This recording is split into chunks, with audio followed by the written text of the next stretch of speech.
Thanks everyone for joining us for this conversation on communications.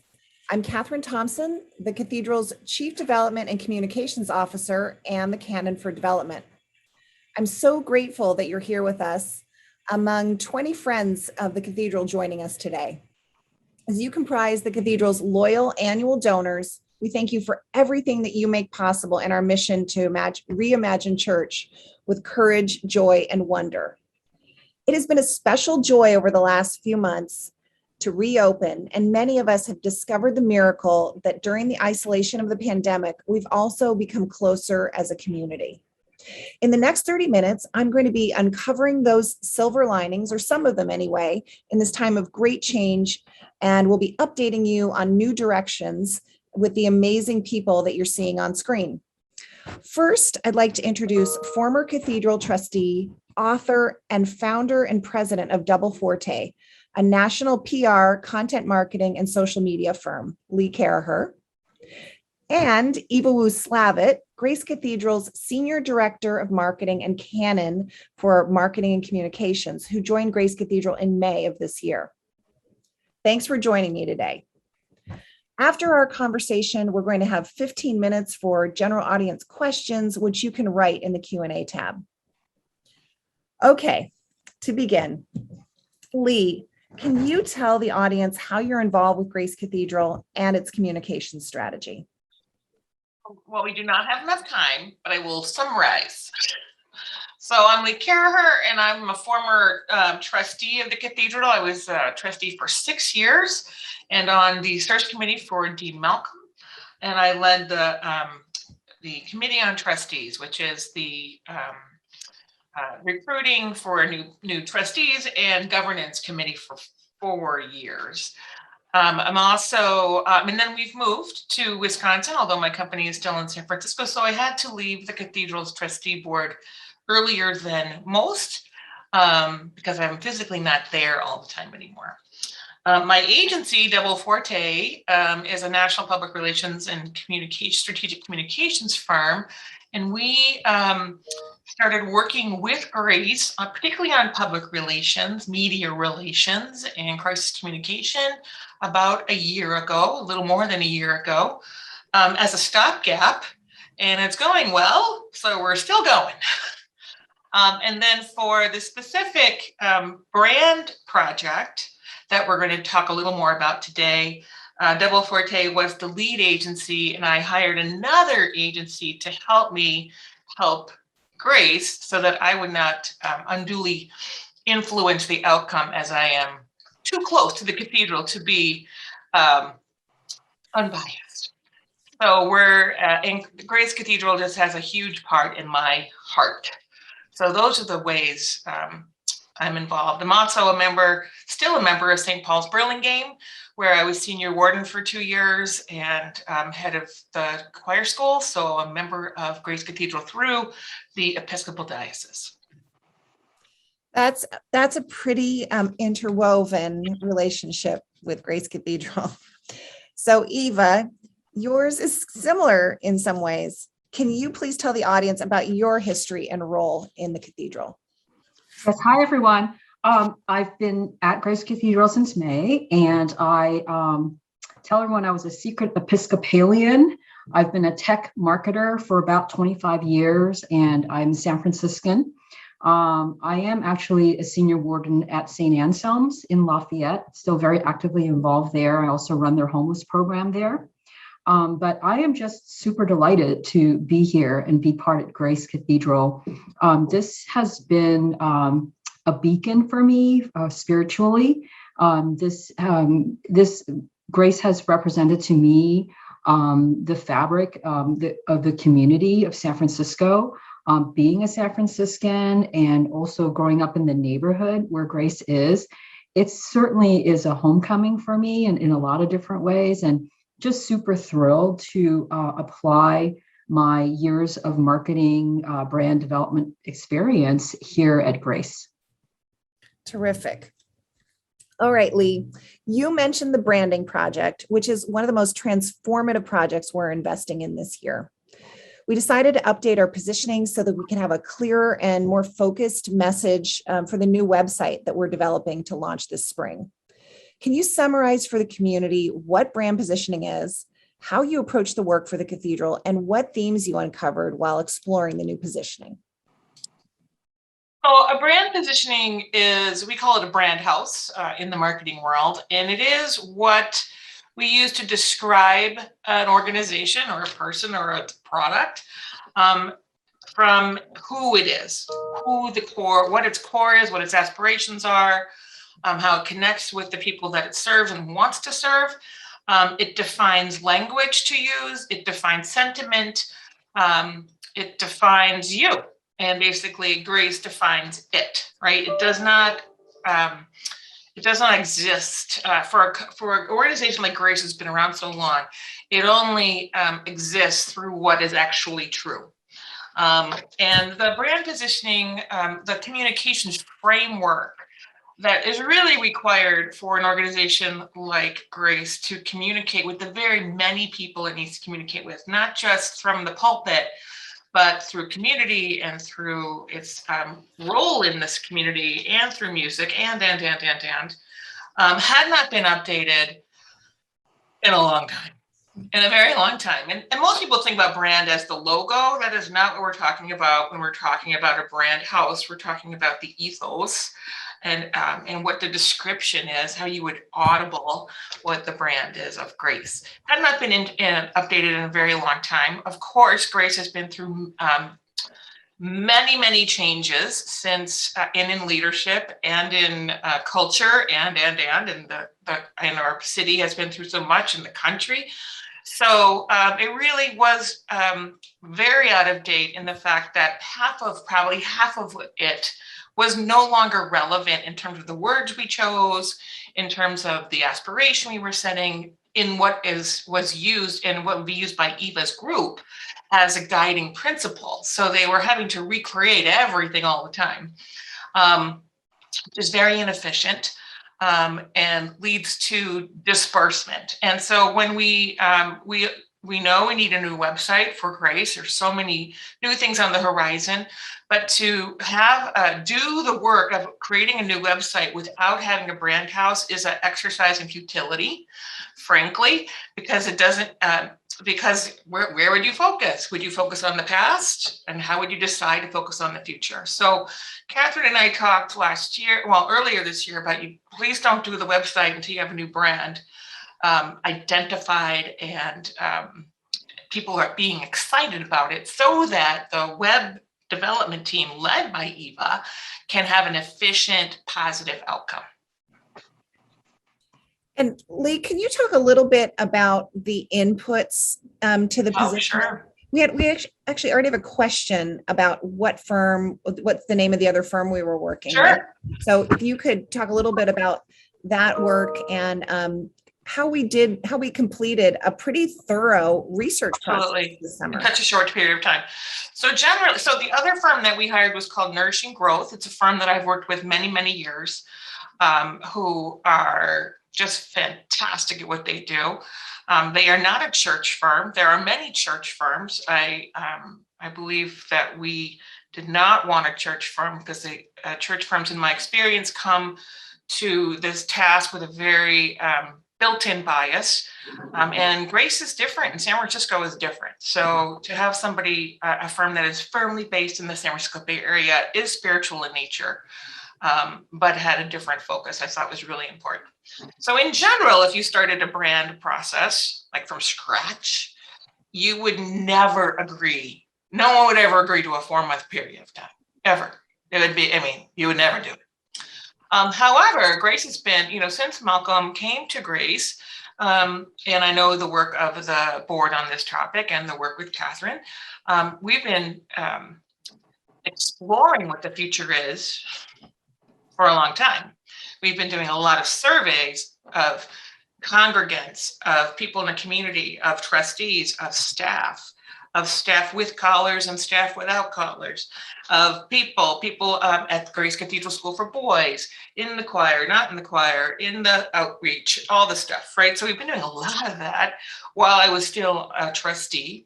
So, and we also know we're in the middle of a huge cultural transition. With COVID has really advanced so many things that were already percolating in our culture, advanced it by at least a decade. We now have 500 people watching, even though you can go back into Grace, which is wonderful, still have 500 people watching a week. I think that should be much larger. Clearly, it could be much larger. It has been much larger during COVID. And so to make everything line up to today we don't know what's going to happen in the next few years. So, and we know that what is the next normal has not yet been defined. So how do you balance needing to refresh the brand house so that the work of communication can be done through the website, through communication, through everything that you do, emails, posts, everything, and also sort of acknowledge that we're still in the middle of a huge transition. So the reason we felt we could sign up for a 4-month timeline was because of the huge data pool that we had from all the constituencies of Grace Cathedral, that we fielded other surveys of the congregants, of the trustees, of the staff in the community in this time period. And then there is a huge body of work that is out there from places that are highly respected, like the Pew Research, Brookings Institution, all that kind of stuff, on the future of church, on what's happening with religion in the country, in California, in San Francisco, that we also pulled from. So the result is from you, Grace Cathedral, and also informed by respected researchers on the topic. I mean, I really hear and I experienced how comprehensive we were in eliciting and soliciting input. So I really appreciate that explanation of it. And what, as far as you can share in this webinar format, what did you ultimately recommend with positioning growth? I think from a positioning perspective, just the umbrella statement is just so much more hopeful, so much more joyful, and really, I think, represents who you are today and who you can be. So at Grace, the best of the Episcopal tradition embraces bold innovation and open-minded conversation. We put our Christian beliefs into action, welcoming all people. Our cathedral, a renowned San Francisco landmark, offers a sanctuary for a diverse congregation to celebrate, seek solace, and progress along their own unique spiritual journey. That is the umbrella statement for the cathedral. And in terms of starting from scratch, really, to get to that point, if you poke on any word in that those two sentences, there is a whole bunch of stuff behind it. On the language, on the aspiration, on who's welcome, everyone, on that we're diverse and that we're both traditional and progressive, that we're both joyful and quiet, that we're both seeking solace and seeking celebration. And the conundrum that is Grace Cathedral sort of captured all in that really positive aspirational positioning statement. I think that's a great summary. And, as someone who has to work really closely with this, I'm so grateful it exists. I'm grateful we could, tease it out of our sophisticated, community and sophisticated mission. And so now we're beginning to implement. And that, yay, right. I mean, it 4 months was both short and long in terms of getting that done. And we're so grateful to Lee, to your leadership and to the people you assembled and to all the people who provided input, our trustees, our congregants, our staff. And now Eva is going to help make the message real.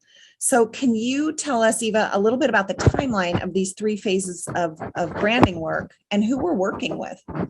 Yeah, so I really like the fact that we identify it as phases.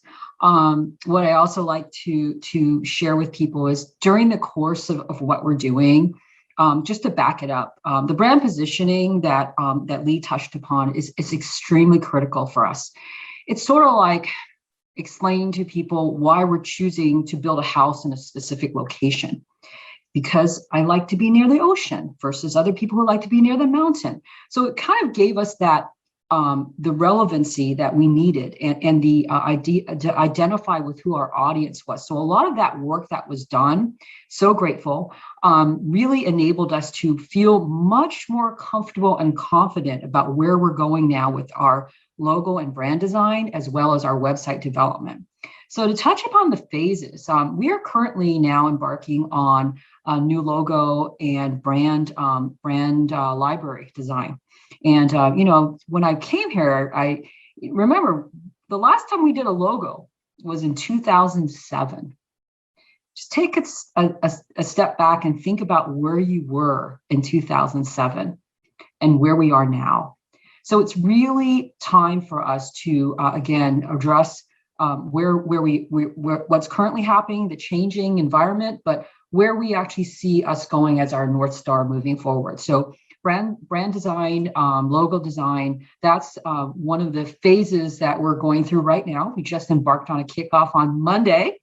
In addition, we are aggressively working towards developing our new website. And one of the most critical parts is that when you build a website, it's again like building a house. And we needed that brand positioning to tell us what rooms were needed in that home. Empty nesters versus new families, okay? A lot of different needs. So with that, that really positioned us to work with withafari to start embarking on what the navigation will be. So we're currently embarking on a lot of meetings with folks on the navigation with various stakeholder groups, the clergy group, the development group, other groups, the choir, all the different parts that make up Grace Cathedral. So we're doing that right now. And I think, Katherine, what did you say was December, was it 17th is the day we have a meeting for?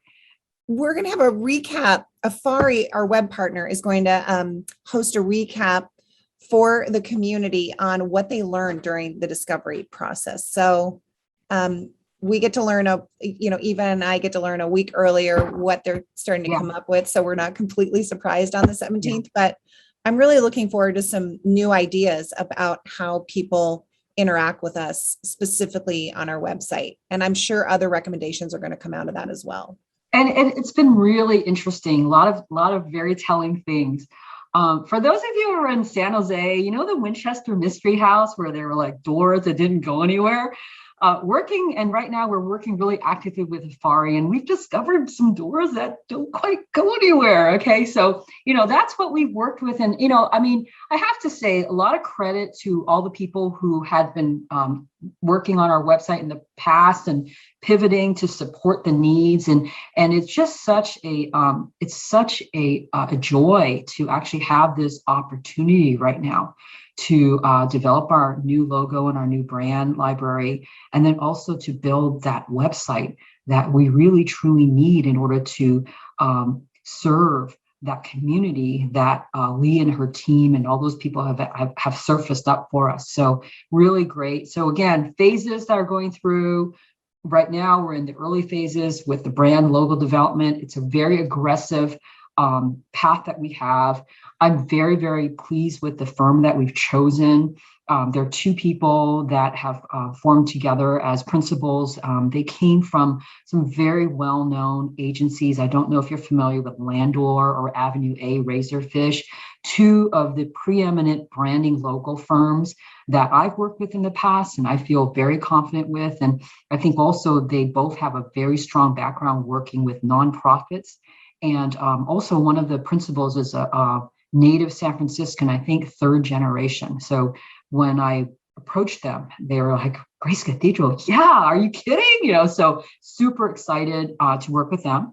And as we move forward, we are doing quite a few meetings with withafari, and we're really looking forward to having Katherine share with you all on December 17th, some of the findings and where we're going to be going with the website.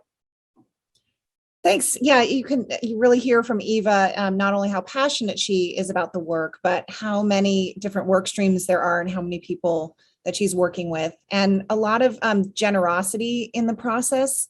All of the firms that we're working with, including Lee's here, they really care about the cathedral, and the depth of their care and an investment in the cathedral is reflected in their fees to us, frankly. And we, really appreciate, how they're helping the cathedral meet its goals on, tight timelines and tight budgets. It's really super.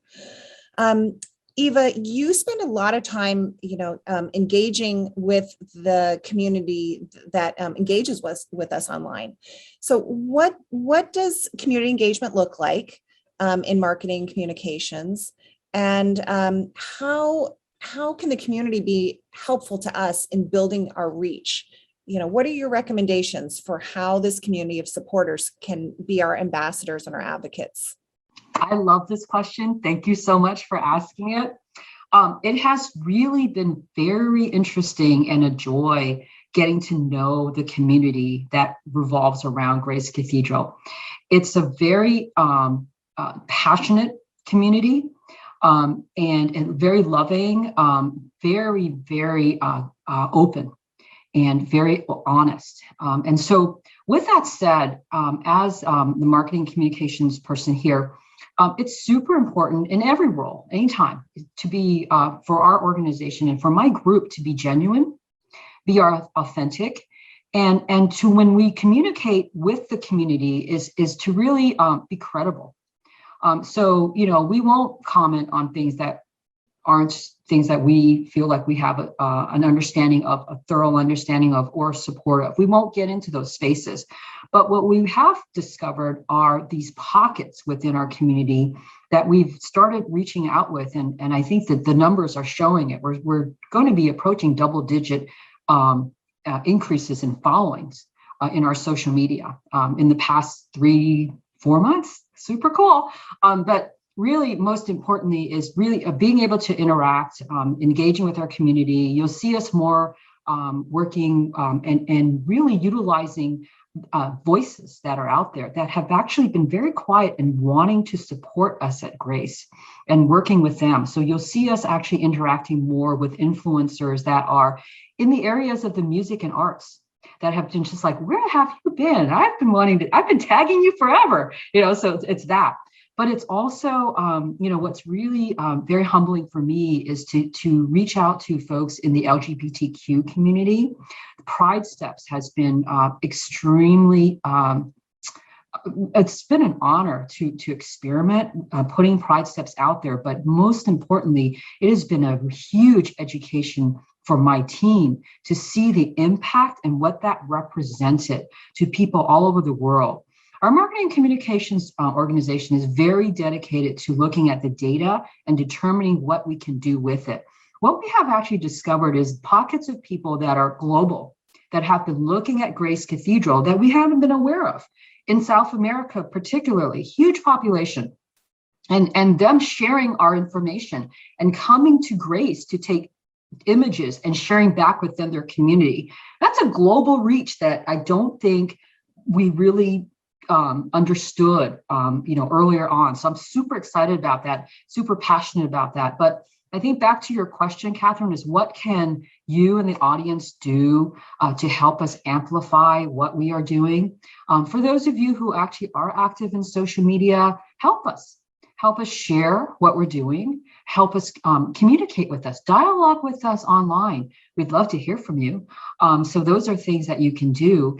And again, I think since I've been here since May, what has been really wonderful is for those in our community here at Grace, and I see you in the audience, you reached out from like the first week I was here, introduced yourself, told me what you were most passionate about, told me the good, bad, and the ugly, which is what I wanted to hear. And then I wanted to understand what we can do to help build that. And so for those of you who have done that, Thank you so much, because I learned so much from you. And for those of you who've been sitting on the sidelines and haven't said anything, please reach out to us. Marketing communications, that's what we do. We're here to serve, and we really are honored to be able to serve. So really want to hear from you. Thanks, Eva. So there's another area of our communications system, which is our media strategy and media relations. And I'm so grateful, Lee, that Double Forte has been helping us in a professional capacity over the last 18 months. Lee has been helping us with this for as long as I've known her. She's been helping us in an informal way, and it's been so helpful. But now we're engaged on a level of strategic partnership, and it's so fantastic for us. Lee, can you tell us a little bit about how what the strategy is and how it's working? Sure. So no strategic communication strategy works without a goal, right? A business goal, an organizational goal. So with the strategic plan of Grace Cathedral in mind, which I am intimately aware of, worked on, we worked with Katherine 18 months ago to set in place a plan of external communication that would match up to the strategic plan and all its pillars. And so what Eva was just saying, and then when Eva got here, she just put her brain against the same idea on the strategy, like how do you double down on things that are working? How do you keep moving the message? And I have to say, just so you all know, when she talks about double-digit growth in social media, organic growth in a good day, in a good month, grows at 3%. So, I mean, a good day. So that she's been able to work with the team to move to double-digit growth is extraordinary. So she wouldn't say it, but I'll say it for her. So the first thing we did was to sort of line up the strategic communications, like what are the pieces and what are we going to be saying and how frequently we be saying and who's going to be saying it, where are they going to say it? So newsletters, media relations, what's happening on social media, what's happening on the YouTube channel, how does the YouTube channel actually get organized, all the stuff, right? So we figured that out. And then specifically on media relations, so we are specifically this contract that Catherine's talking about is really around media relations and media response, community response, particularly in crisis. For that, community response in crisis, and then media relations in general. So once we were able to get the strategy all put together, then we could work on the outreach part.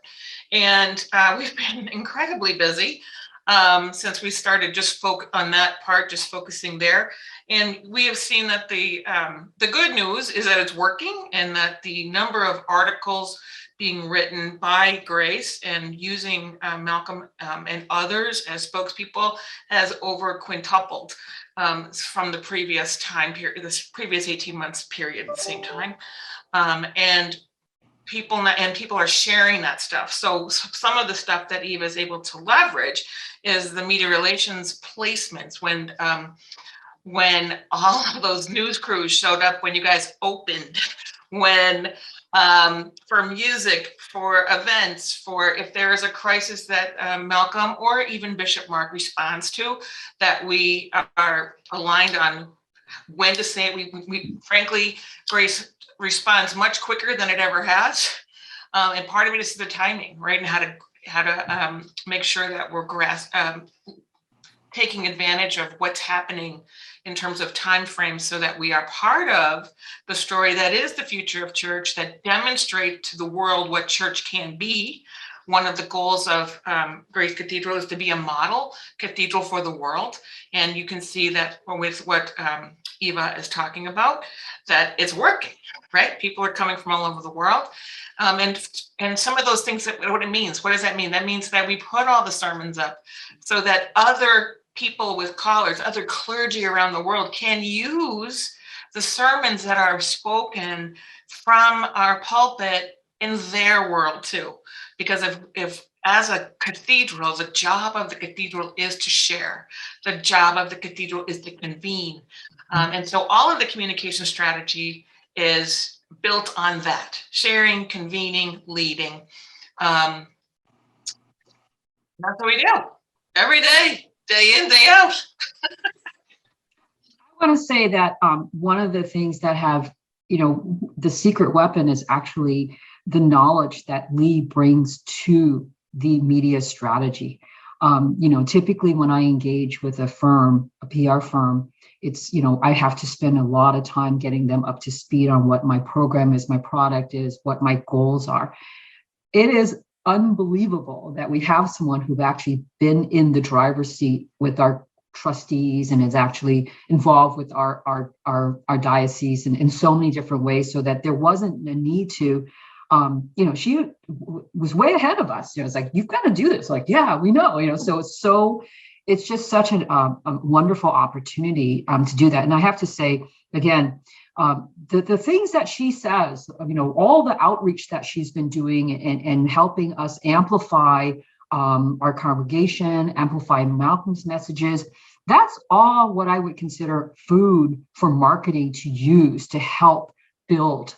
And so without that, we would be so starved and we'd have to make up stuff. We don't need to, because it's real when we get it from her. It's things that are picked up by the media, and there's stories that are real stories, not made up, things that we did, but actual real stories written by other publications that we can use as well. Continues to build our credibility and actually helps us amplify our message. So I just want to say I'm super grateful. Eva, I want to be clear that it's actually not me doing all that work. We have a team, and that particularly Katherine Borman, who will be coming to the Cathedral in December. I'm so excited. We're coming. Yep. We're both coming for a whole week, and she's never been to the Cathedral, actually. So she is really doing the yeoman's work on this outreach. And the interesting, a lot of work. Well, most of our work does not happen on the weekend. A lot of work for the Cathedral happens on the weekend because, church is on Sunday. Mm-hmm. But it is a joy. It is a joy for us. And we're super honored to be trusted by you all. So thank you for that. Yeah, we really do trust you. And it's been really humbling to have the conversation in media really be led, with Double Forte, but by journalists who are really excited to tell so many of our different stories. To hear others talking about us is really wonderful, because those of us who are on the inside know how much is happening here, that there's content all over the place, and that if only we could get the message out. And the message is really starting to get out, and it's because of this partnership. So we have some really great questions. I have one final question for Eva and Lee at the end, but I want to make sure we get to a few of these audience questions. And I'll serve up. There's so many good ones. I knew this was going to be I knew that our community would come forward and have some good questions for us. So here's a question from Ron Hermanson. He says, one of the many reasons I belong to Grace is its leadership role in the wider faith community, such as the diocese. Most of our other congregations are not as well resourced as the Cathedral. How can what we're doing in this area be shared with this wider community, and why might they want to consider making a similar investment in their work?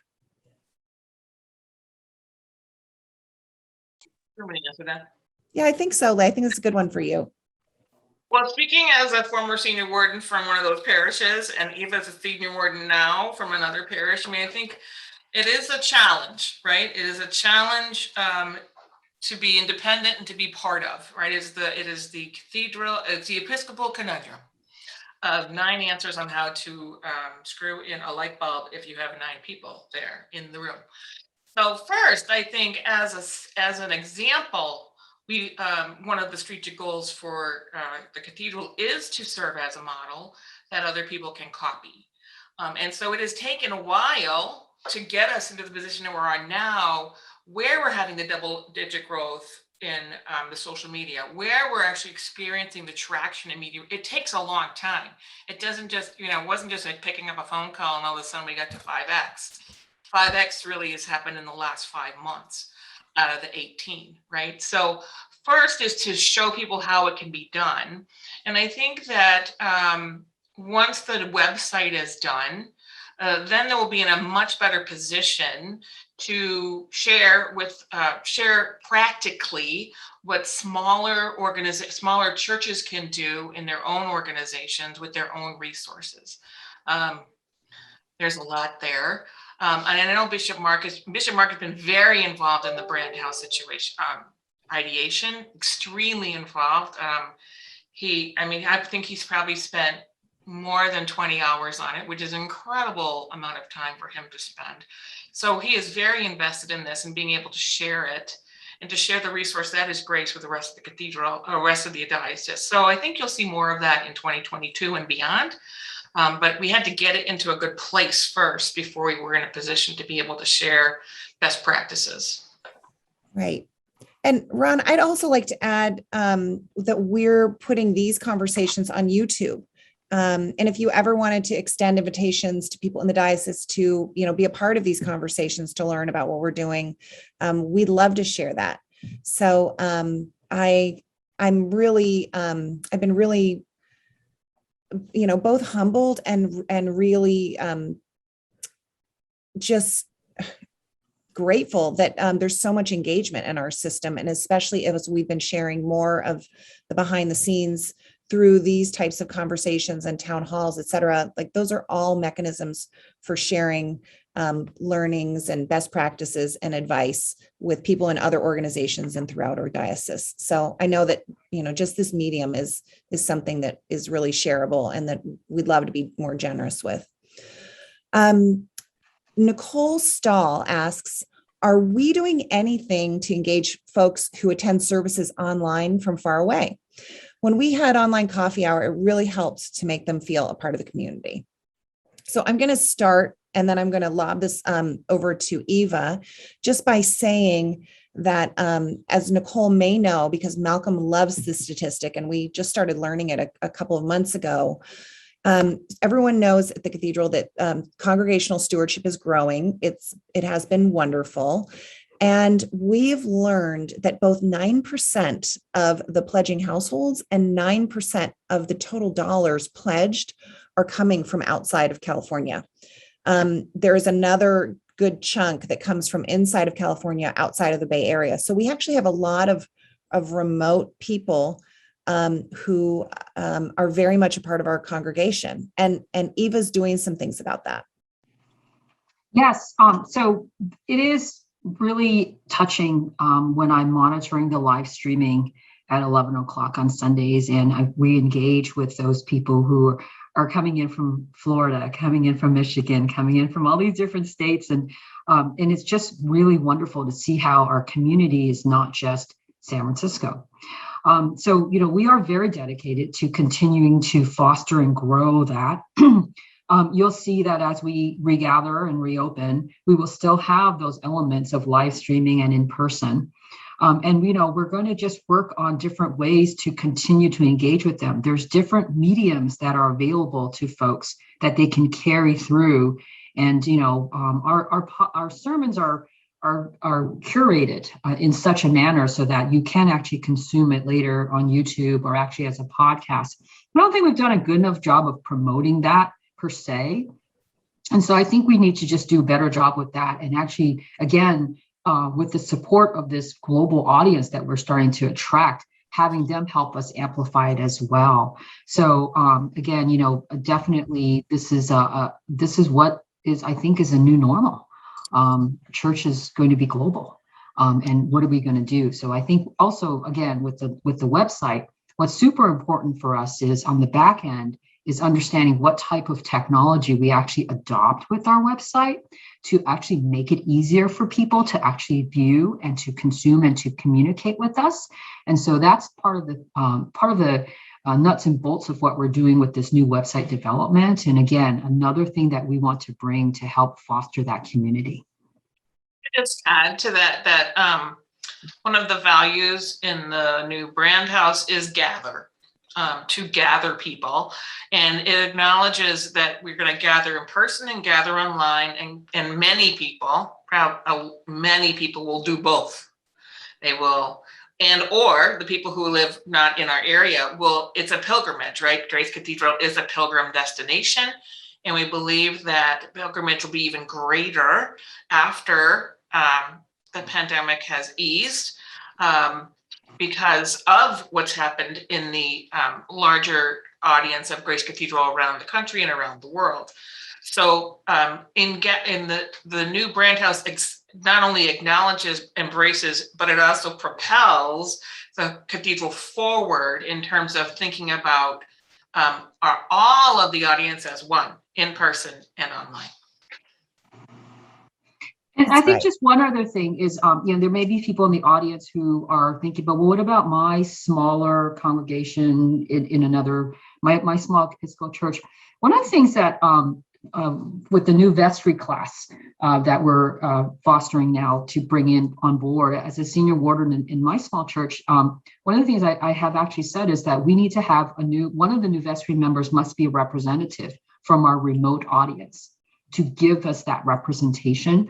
I know that, we don't do that, so for anyone who actually is thinking about what you can learn and things like that, I think that is something that we're learning from a smaller congregation. And I think that's something we should think about as we move forward at Grace as well. Okay, I would like to have you answer one more question, and then I'd like to get the final question to Lee and Eva before we wrap. This question's from Jim Simpson, and he is wondering, Eva, if the communications department has its own mission statement. We share the mission statement of Grace Cathedral. It's one that we all completely believe in and we support. And so rather than having a separate one, that's not something that I would want to do because we are all in alignment together. All right. Okay, so here's my... Just so everyone's clear, the mission of Grace Cathedral is to reimagine in church with courage, joy, and wonder. Thank you, Lee.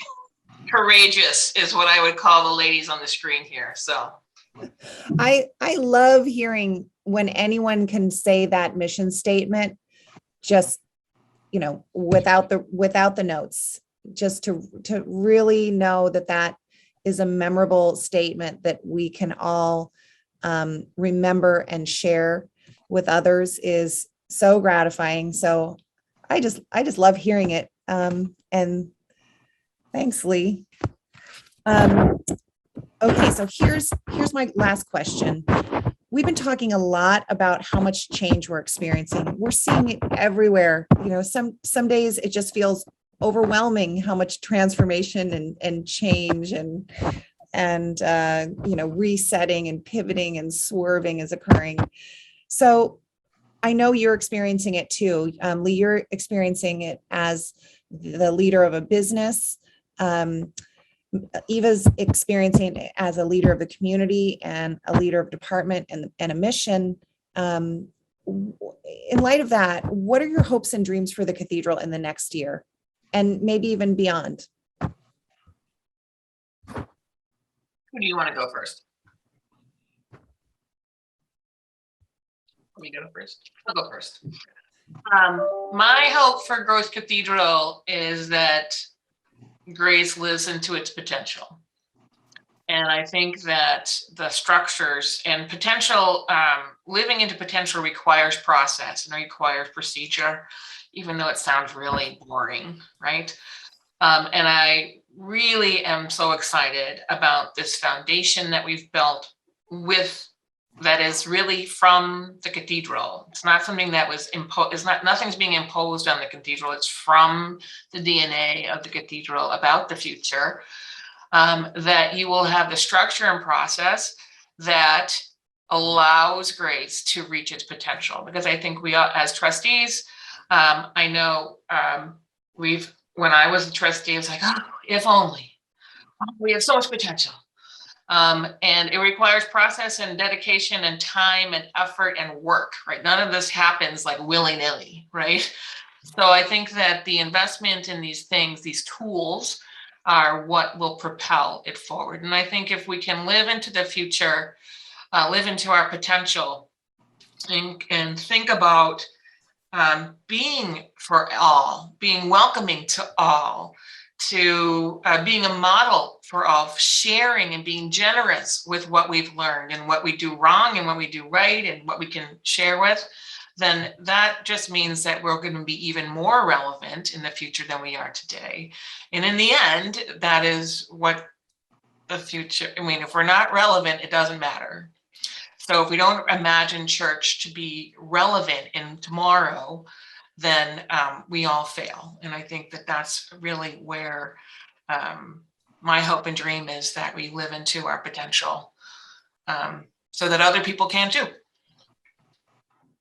That's great. I think we're going to be holding that for a while, Lee. Thank you. Eva, what about yours? I have lofty dreams. No, I have big dreams, but I also think they're all achievable.